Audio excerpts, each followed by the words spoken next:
Айгысы Мирбек Атабековтың концертіне барып, не, ұншықпайсың ғой, айтып бербейсің, қандай болып кетті деп, айлана, директті тұтасыңыр ғой, беттен аласыңыр ғой сразу.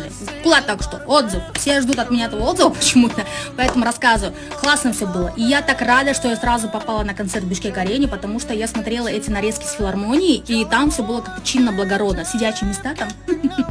А в Бишкек-арене там была совершенно другая атмосфера, другая энергетика. Ты, бля, мне шкафтан қақпын секрет шықты, бля, айырып шықты ғой, бля. А вашпа, бля, костюм, вот этой кожаный плащ, бля, чечуал, монтып, айлантып, блядь, ырғытты ғой, нахуй, де фан-зону.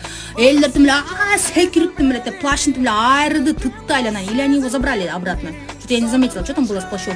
Или похуй, последний концерт, или рыт салду. Но это было эффектно. Это было эффектно. Все-таки вместимость зала намного больше. А филармония, она такая считается, как их сахна, да, вот там много чего нельзя проводить. Там даже, оказывается, на дронах нельзя летать. Там даже дым нельзя пускать. Прикиньте, там просто айтыши проводить.